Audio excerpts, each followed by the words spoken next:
Hello and welcome to Lunch Therapy. We are here today flying through space on the Earth ship. And this is a place where we respect ourselves and others, give us a little bit of time to recharge. Hoy, Ben McKnights. Great to see you. All the way from Australia, I believe. Yes, this is a place where we recharge, we respect, we reconfigure, we recharge. Maybe I said that already. Let's get in there and do some lunch therapy.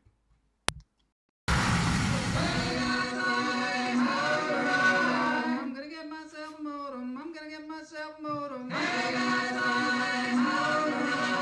I'm gonna get myself a modem. I'm gonna get myself a modem. Hey guys, I'm gonna get myself a modem. I'm gonna get myself.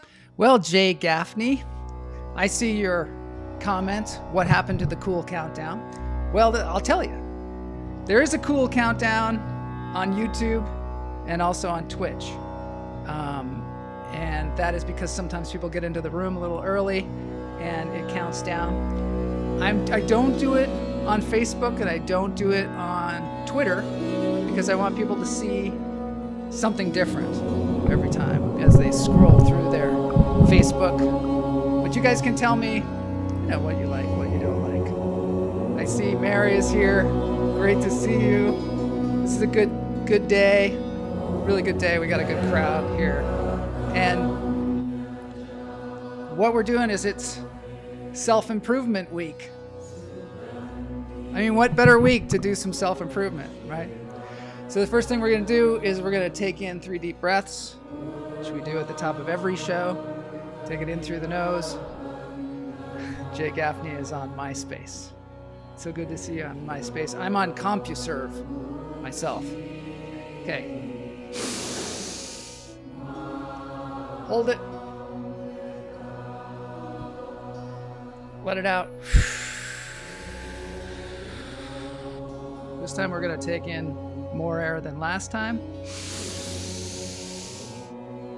Into the back of our lungs. Let it out. One more time. Hold it. Let it out. Sometimes on the show, when I say hold it, people are like, oh, I know that. Because that's what I do with that, with the weed. And we've been talking a lot about Wim Hof, or I've been talking about it. I don't know if anybody else is talking about it. This is the guy that does a lot of breathing techniques and also goes out into ice cold water to improve his endocrine system, his whole body and the way it combats viruses and for longevity, right? So I've been doing this where I go out in the cold water and try and increase my immune system. I don't know why I need to increase my immune system, but I think it's probably pretty obvious these days why we need to do that.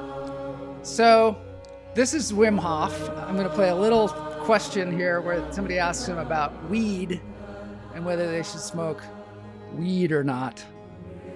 And here's his response. What do I think about weed? Weed is great. It's like a cannabinoid. But this is if you are able to get high on your own supply, there it is. That would even be better. Get high, don't you on think your so? Own supply. Hey man, it's less money. Yeah, it's less money. I'm Dutch. Economics. So I'm thinking, hey, wheat is nice, could be nice, but I prefer to get high on my own supply. So there you have it, directly from Wim Hof, the breathing master. As I said earlier this week, he climbed Mount Everest in just a pair of shorts. And also he ran a marathon in the desert on 1 glass of water. How he stayed on that glass of water, I don't know. So what I've been doing is every day I've been going out and immersing myself in cold water. And I'm a super, super wimp because it's 90 degrees here in Los Angeles. And I think going out into a cold swimming pool is cold. Pam Palmieri, getting high on my own supply. That's right. Listen to Wim Hof. It's a lot cheaper. And as he says, he's Dutch. And I guess they value that kind of thing. So here's me going out to my pool to try and make myself cold.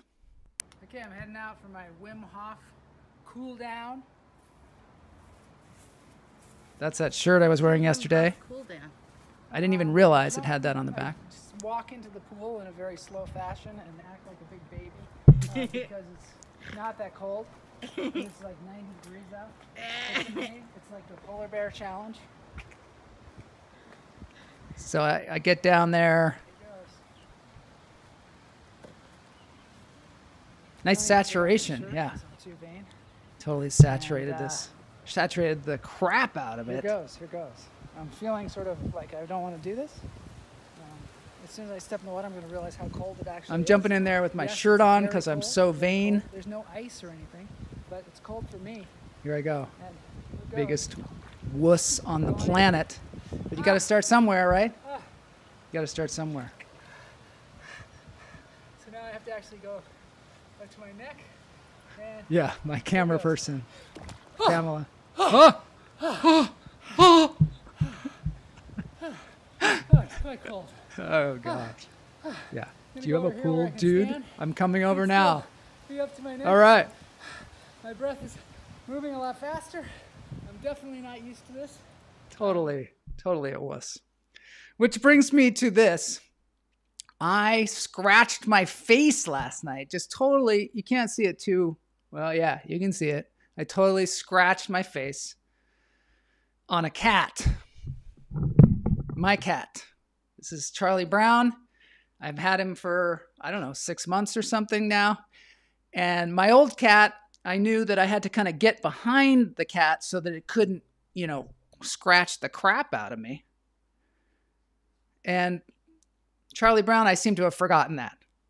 So Charlie and Machito, one of our other cats, they hate each other. They hate each other so much. And so Machito came in the room. Charlie Brown was there. And I was like, I'll hold Charlie Brown, keep him away from the other cat. It's a terrible idea. It's a terrible idea. Just grab my face with claws and everything. I was so mad. Oh, Charlie Brown. But, I'm lucky. I'm lucky because this could be my pet. Look at this guy. This guy has a grizzly bear for a pet. His name, I can't pronounce it. Maybe somebody, if there's that person from Romania on again, maybe they can pronounce it. But imagine if that was my pet and it whacked me in the face. I would not have a face anymore. Look at him. He's kind of wrestling with the bear, even though the bear is probably 10,000 times stronger than that guy. Oh, but he loves him. It's frightening. This is I don't know. Maybe this is causing me anxiety. That's what we're going to talk about today. Anxiety. That'll be fun, right? Oh, look at him. He just whacked the camera. I don't know. I do not know, but got to go back to my animal. How cold is your pool? Sue says. That's a good point. Well, it's not heated. Okay, let's just say that. It's not a heated pool. I never go in there because it's so cold. Except every day now I'm going to go in there because I'm doing the Wim Hof challenge. Challenged myself. Jay Gaffney has a pet rock, and the vet bills are out of control. I know. Those things are so expensive. Now we're going to look at, because this is the animal portion of the show. This is where we look at animals, and we realize how cool they are, and I wish I had one, and, rhino baby. There's a baby rhino. This is from a zoo. I think it's the German zoo because you can hear the people speaking German in the background. But look at it. It's like a dog. It's like a happy little dog. As our friend the bat would say. It's like a little dog. Yoginis recommend cold showers. People recommend cold showers. I do not. Isn't it cute, Heather? I mean, isn't that the cutest little rhino you ever saw? Anyway, what we're learning, I think, is that animals they all have personalities, and they're all like our pets, and regardless if they're wild animals, they are adorable. And I think they're adorkable. I think that we possibly might all become vegetarians if we keep looking at these things because, yeah, it's almost as cute as the baby elephant. Remember that baby elephant? That was awesome. So it's Self-Improvement Week. That's what we're talking about today. That's what I'm talking about. You guys will be talking about it too, probably. At the end of the week, I'm going to have an interview with somebody who's going to help us with self-improvement as well. Today, we're going to talk about anxiety. This is the kind of the stand-up portion of the show where I'm going to do some stand-up on anxiety. I don't know. I'm standing up at least. At least I'm still standing up. When I started, growing up, we didn't really know about anxiety. Nobody talked about anxiety because that was kind of for, wusses that, can't even jump into a cold pool without crying. I'm not vegetarian yet. I used to be vegetarian for all of the 90s. I was vegetarian. And then at some point I thought I want to eat some chicken. So I've been eating some meat ever since, but I'd like to get back to that someday because the more I see these animals, the more I think, I don't know, do I really want to eat those things? I don't think so. So anxiety, right? First time I discovered anxiety was probably in high school in the famed demonstration speech in Mr. Evans' class when I attempted to demonstrate something without knowing what it was. I tried to demonstrate the tap and dry process, did not know what it was, started shaking, perhaps sweating, barely got through the demonstration. And at the end, Steve Blutoff raised his hand and said, I got a question. Were you playing the piano up there? And of course, that caused me much confusion, which caused me more anxiety. Another time, we used to have assemblies in high school. And what would happen is, at the assemblies, they were called, I guess they were pep rallies. We had to get us all pepped up. I don't know why. School spirit. So I was the captain of the swim team. The swim team was the little team. It wasn't like, the wrestling team or the basketball team or the football team. Nobody even knew we really existed. They thought we were making it up. Nobody, finally some funny stuff. So nobody really cared about the swim team. And we were supposed to be all peppy and we were losing every meet we were in. And so I just figured I'd sing The Love Boat, the theme song to The Love Boat. So I'd get up there and I'd be, the love boat soon will be making another run. The love boat promises something for everyone. Set a course for adventure, your mind on a new romance. And love won't hurt anymore. Anyway, some of you are familiar with that wonderful program. So I would sing that, and it was just sort of fun, and it didn't make any sense, and we enjoyed that because of the Myth Club. But one time I got up there, and I was going to sing The Love Boat, and I just blanked out. I totally blanked out. The world started spinning. I kind of half said love, but I didn't know. I had no idea. I don't know if that's happened to you people. Yeah, dude in a Speedo singing the Love Boat. Well, we didn't wear Speedos. Thank God. Thank God. Just me in a Speedo is horrific. Gopher, Isaac, Doc, and Julie. Right.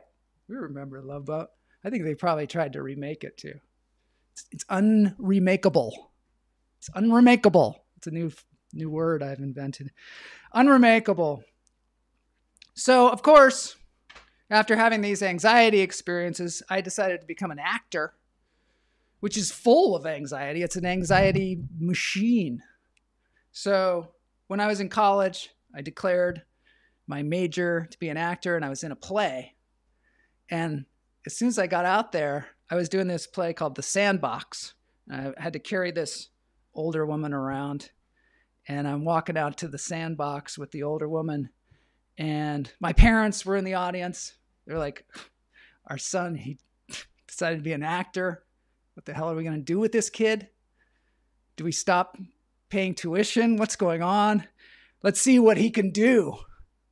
So I got up there and I'm holding the old lady, and I just start sweating just from stress, the pure stress and anxiety of being up there under the hot lights, and you can't leave. The thing about a play is it's like a train. It's just going. Once it starts, it just doesn't stop. It just keeps going no matter what happens. The show must go on. So if you're up there and you're just like sweating profusely, it can be a terrifying experience. And so if this has never happened to you before, you're like, how do I stop it? How do I stop this? Nothing is unremakeable. Be the hummingbird. Wait, I got to see that. Nothing is unremakeable. Be the hummingbird. That's nice. So, that happened. And after the play, I thought everybody was going to be like, well, why were you sweating so much? What the hell is wrong with you? But actually nobody cared. And it was much more intense than I thought it was. I had a much more intense feeling about it than what was actually happening. Maybe I was a little shiny. I don't know. But to me, it was devastating. And I was like, I got to fix this. What am I going to do?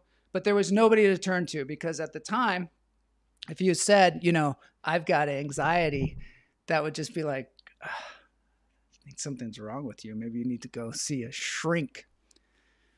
There are two things in acting, at least when I was in undergrad, going to acting school. There were two things in acting that you did not talk about. One was being nervous. You just had to get over it. And two was learning lines. Everybody acted like learning lines was, super easy, even though it's not super easy for anybody, really. But they had the philosophy of Shia LaBeouf. Do it! Just do it! Right. As we know, let your dreams that be is dreams. the philosophy Yesterday, of Shia. you said tomorrow. So just do it! Make your dreams come true! Just do it! Just do it! Some people So I just continued on, just doing it, just kind of, holy, Matt. Talking about anxiety.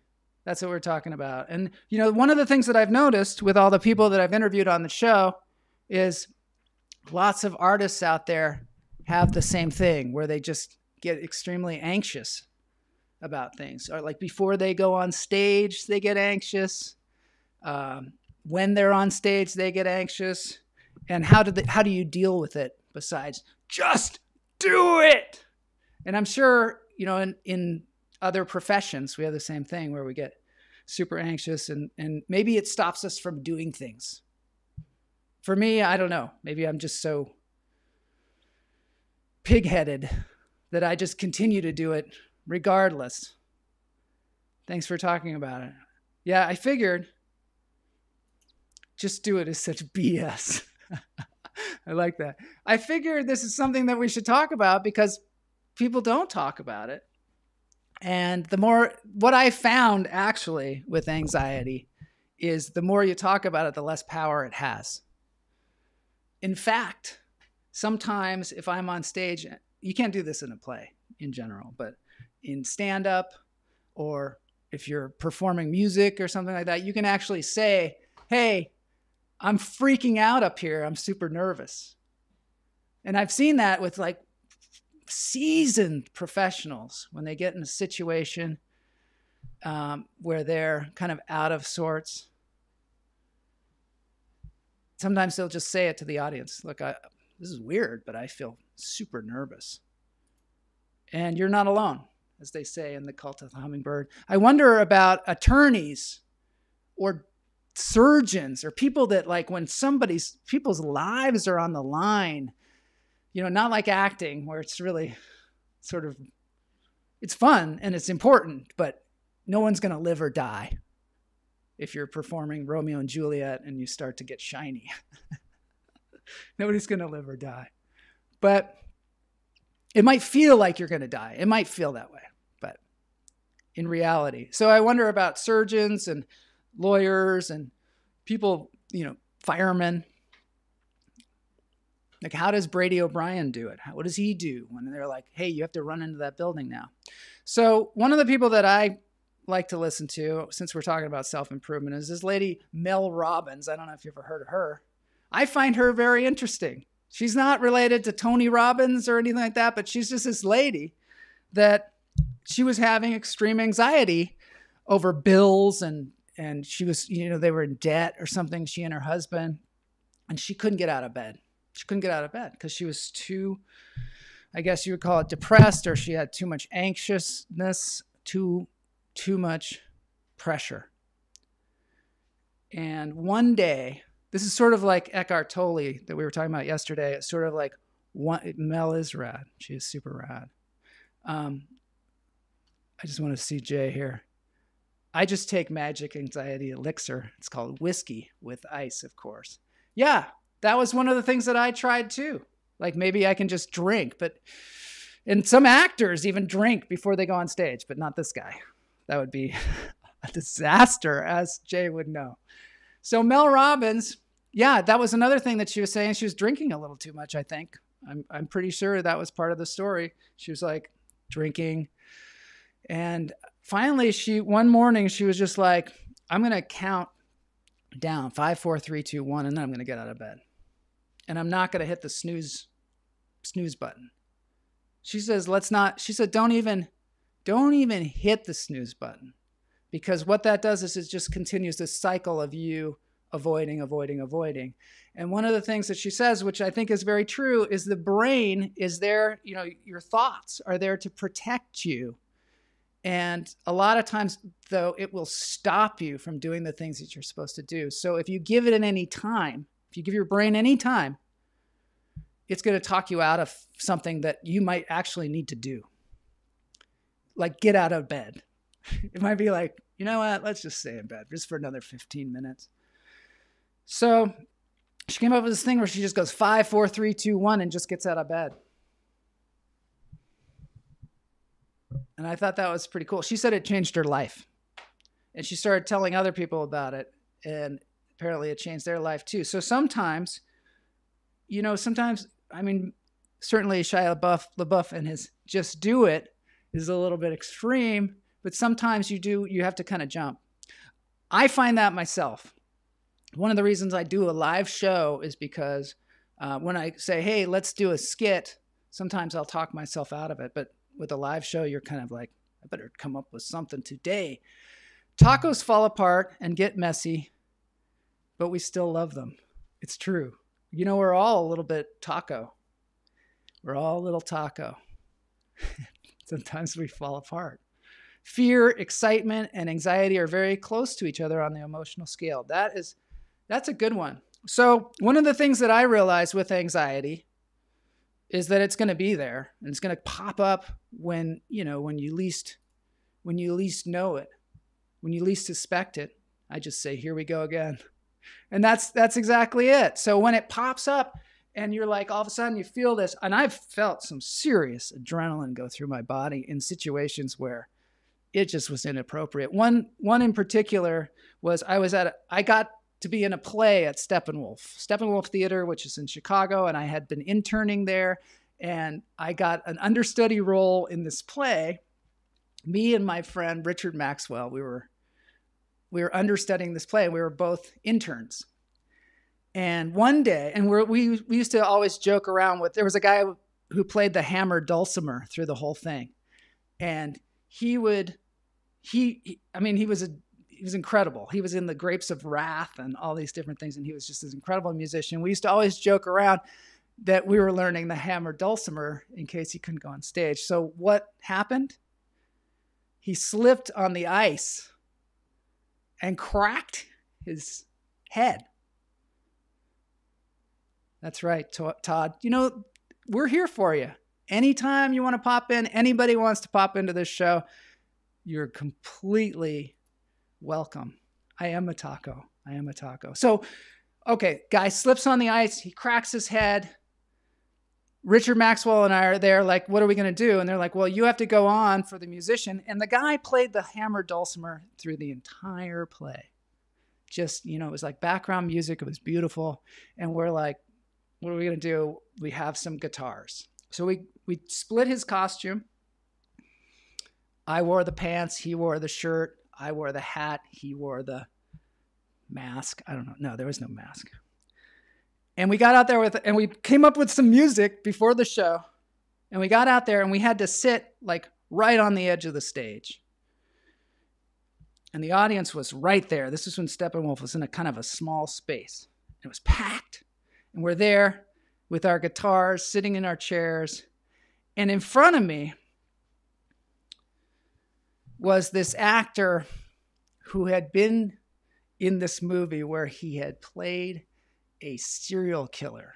It was called Henry, Portrait of a Serial Killer. Marvelous actor. Can't think of his name right now. But maybe I'll think of it in a while. Henry, Portrait of a Serial Killer. Somebody Google it. He was the lead actor in that, and he's sitting there. He's also in Guardians of the Galaxy, this guy. But he's sitting there, front row. And I'm sitting there with my guitar. And I started to just perspire.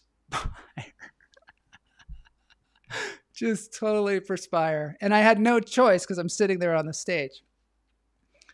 But in that moment, what I learned was you can't stop this by going, stop it, just do it. What's wrong with you?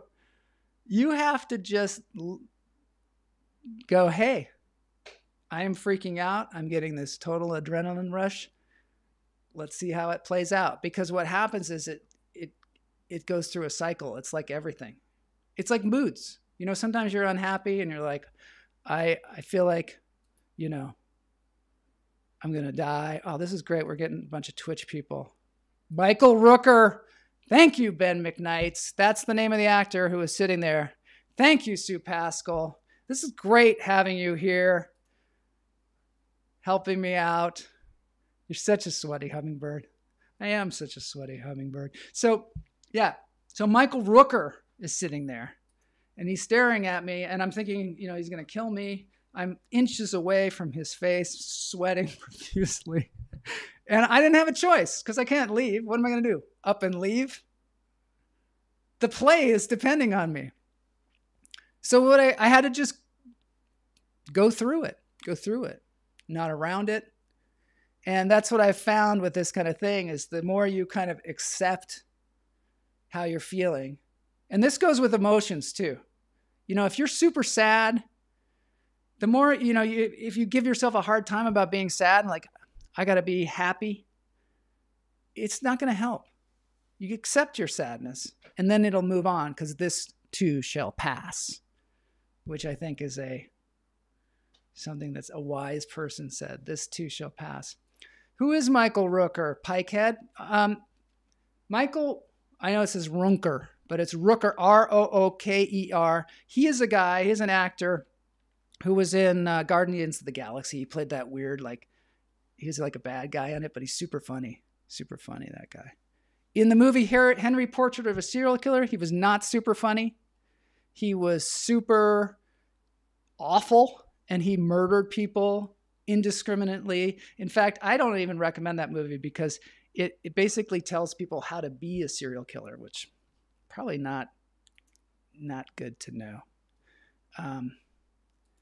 Mushrooms have been found to help with anxiety. Yeah. I've heard that actually people are using small incremental psychedelics to help them with a lot of things, but I certainly don't recommend that without doctor supervision. Matt Wright, the story you tell yourself about how you feel is often so much worse than the feeling itself. And I think that Matt is somebody who's done a lot of performing and has, been in stressful situations before. And it's true.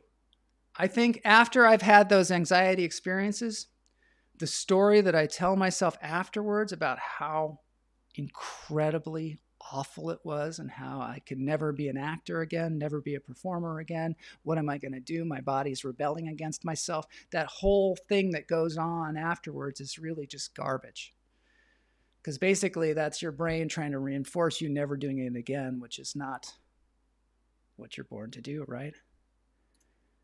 Todd Lee, another very wise person here. To resist is to persist. Resist the anxiety and it persists. Accept it and it will resolve itself. That's what I learned in Est. Yeah, that there's some wise stuff in Est, which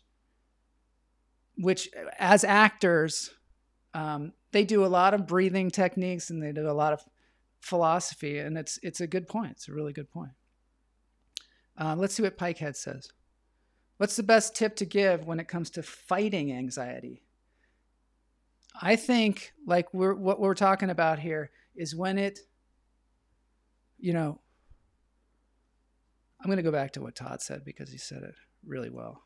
To resist is to persist. Resist the anxiety and it persists. So yeah, that's the main thing, is to accept it.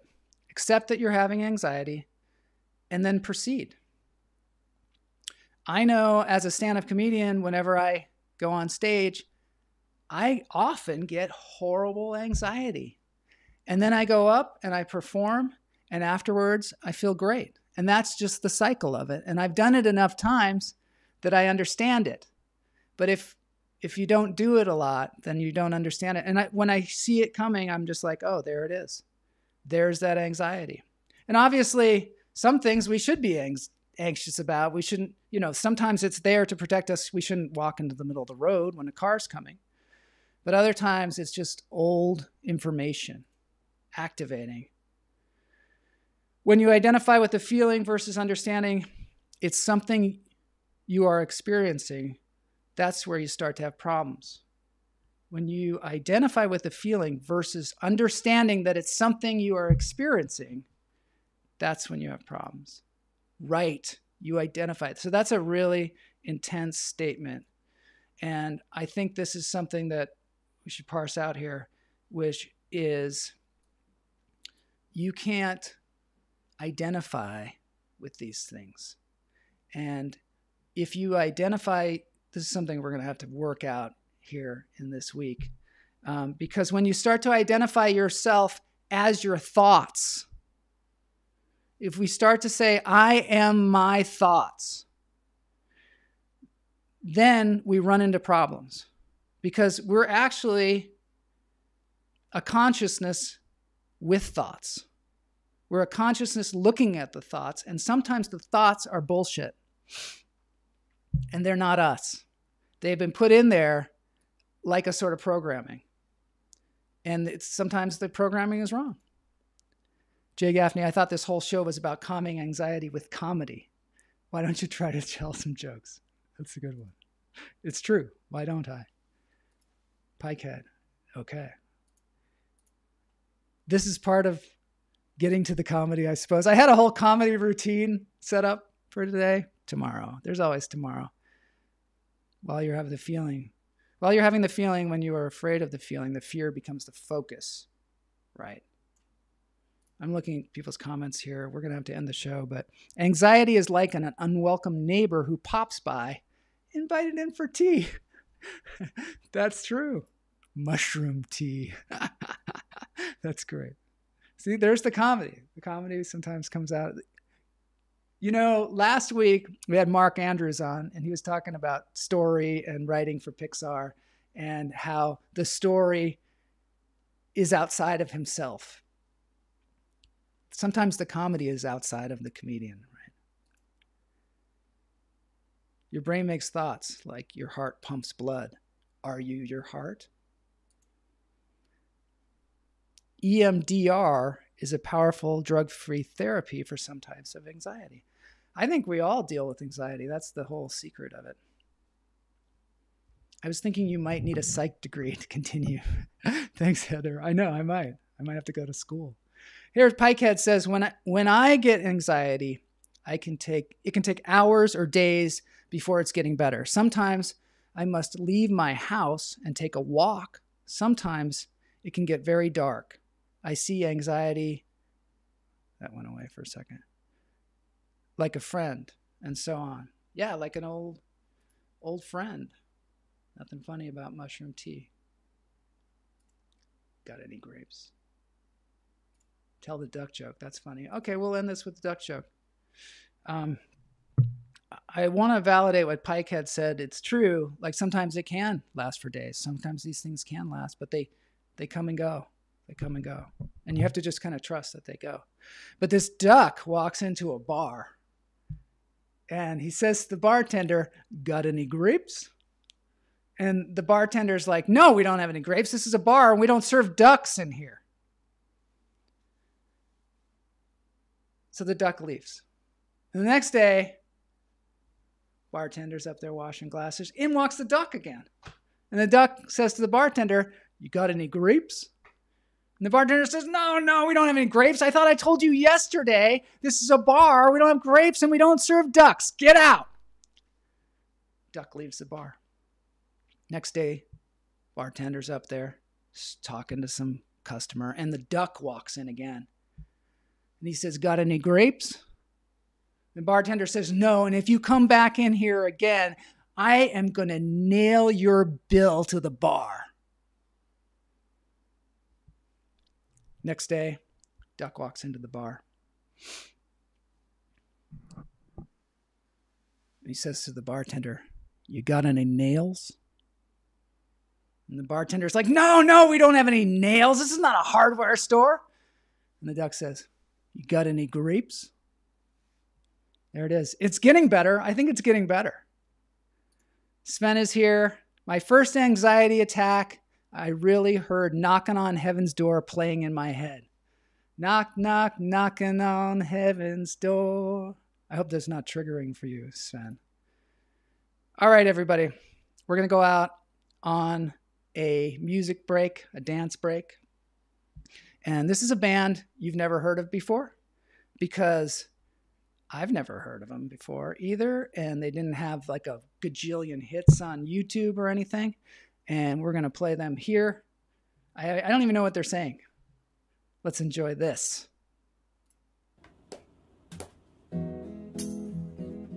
It's very mellow. It's very mellow. It's a mellow kind of day.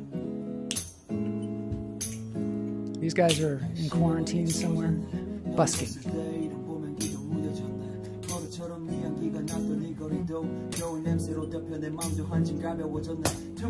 Hello, it's Noah Boy.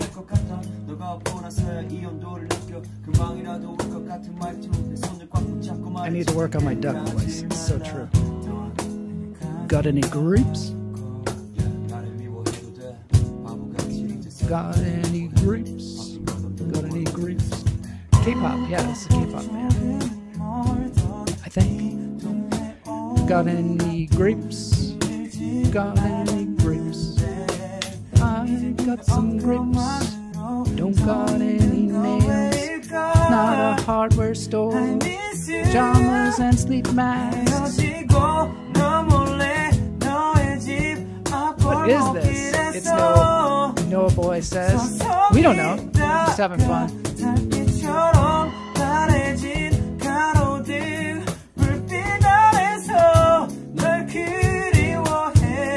All right, we're heading on out. Thanks everybody for joining us for our talk on anxiety.